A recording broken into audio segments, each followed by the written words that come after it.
क्रिया योग ध्यान एक ऐसी साधना है, एक ऐसा महत्वपूर्ण कर्म है जिसको करने से हम चाहे पृथ्वी पर हों, चाहे यहाँ से जाएं या बीच की यात्रा में हो, हर जगह परम आनंद, परम शांति विद्यमान रहती है।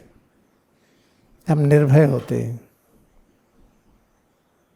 जो क्रिया योग नहीं कर रहे हैं उनके लिए क्या होगा? उनके लिए ठीक वैसे ही कल्पना करें, एक छोटा बच्चा कैसे रहता है, उसको सुई लगाई जाती है, टीका लगाया जाता है, चीरा लगाया जाता है, दुनिया भर की उसके लिए किया जाता है, वो भयभीत रहता है। बच्चों को अस्पताल में ले जाइए और कहीं डॉक्टर आ जाएं और सुई लेके आ जाएं तो देखिए। बाकी अन्य लोग जो क्रिया योग ध्यान की गहराई में नहीं उतर पाते हैं, हमेशा भयभीत रहते हैं। किससे?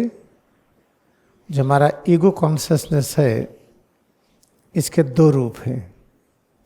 एक रूप है जो समय और दूरी बढ़ाता है, जिसको प्रेतात्मा कहते हैं। जगह जगह पर प्रकट होकर के अलग अलग रूप में सताता है वो। और एक ईगो का रूप है जो हमेशा उस झंझट से मुक्ति करके हमें ले चलता है अनंत की ओर।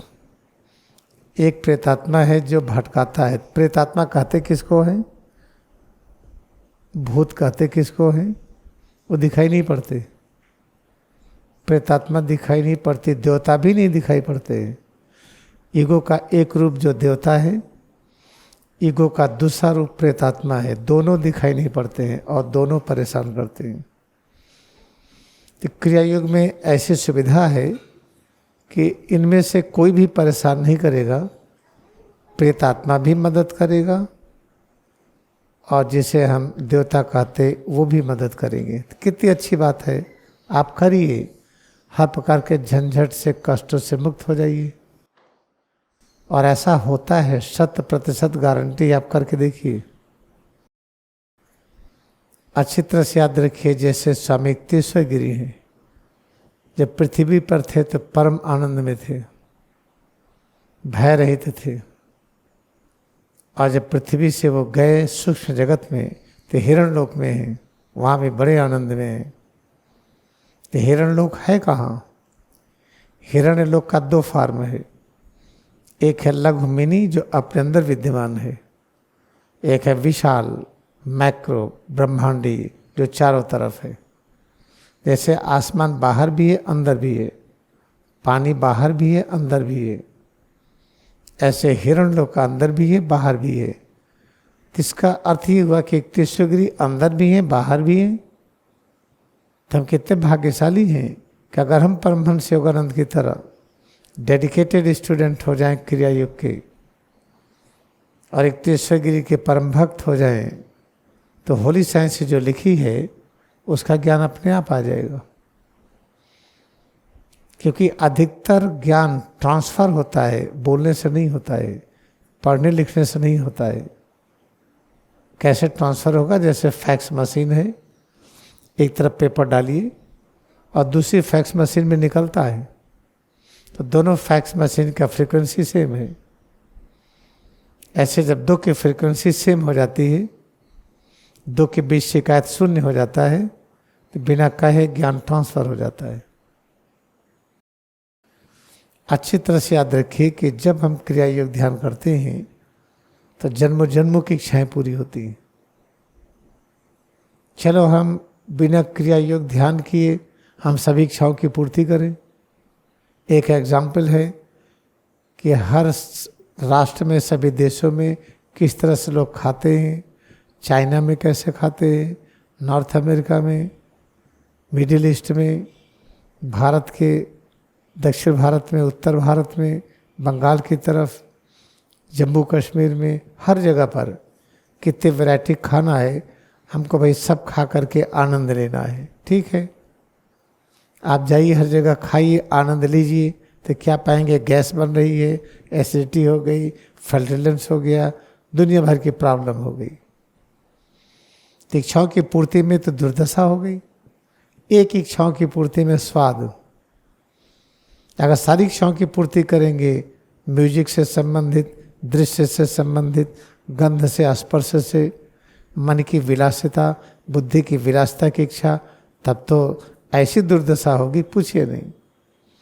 लेकिन इच्छाओं की पूर्ति करनी है हमें, तो इससे लाइफ आफ्टर लाइफ आते हैं। अगर हम क्रिया योग ध्यान करते हैं, संपूर्ण इच्छाएं जो जन्मों जन्मों की अधूरी हैं सब पूरा हो जाती हैं बिना किसी साइड इफेक्ट के। एक एग्जाम्पल, स्वाद लेने की इच्छा।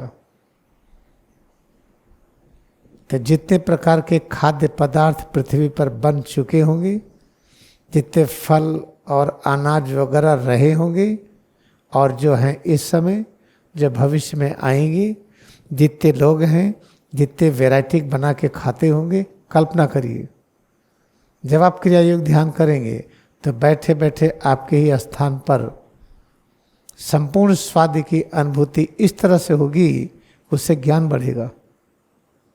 बाकी स्वाद की अनुभूति और तरीकों से करने पर दुर्दशा हो रही थी। तो ध्यान के क्षेत्र में प्रवेश करने पर अनगिनत खाने पीने का स्वाद लेने की जो इच्छा थी वो पूरी भी होगी और उससे ज्ञान भी बढ़ेगा। ऐसे ही श्रवण इंद्री, दृश्य इंद्री, नाक से सूंघने वाली, चमड़े से स्पर्श वाली, मन की विलासिता, बुद्धि की विलासिता, जितने प्रकार की इच्छाएं हैं, जब हम क्रिया योग ध्यान करेंगे तो सभी इच्छाएं पूरी होंगी। और सब इच्छाओं पूरी होने के साथ साथ परम ज्ञान की प्राप्ति होगी, याद रखिएगा। तो निष्कर्ष क्या है? क्रिया योग का अभ्यास करिए, बहुत समझने के चक्कर में मत रहिए। रियलिटी से बता दे, गारंटी से आप चाहेंगे समझ में आ जाए तो नहीं आएगा। हाँ, ज्ञान प्रकट हो जाएगा क्रिया योग क्या है, लेकिन उसको व्यक्त नहीं कर पाएंगे। इसका उदाहरण क्या है? जब से हम क्लास ले रहे हैं आज तक क्रिया योग की परिभाषा नहीं खत्म हुई। इतने वर्ष हो गए, कितने घंटे क्लास लिए होंगे, पूरी दुनिया में न जाने कितने वैरायटी के क्लास हुए होंगे।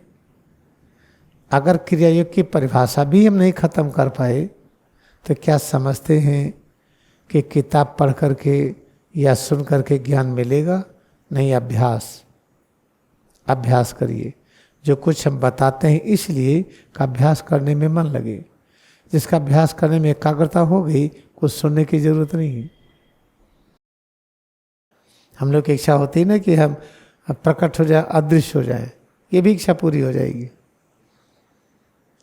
लेकिन इतना अभ्यास करिए कि अभ्यास स्वतः होने लगे। चल रहे फिर रहे हो, आपको कन्फर्म हो जाए कि अभ्यास हो रहा है, और ऐसा होगा। आप हिम्मत न हारिए। जब तक हम न कहें कि कठिन है तब तक आप कठिन मत मानिएगा। हम हिम्मत हार गए तो आप मैदान छोड़ के भाग लीजिए, कोई बात नहीं।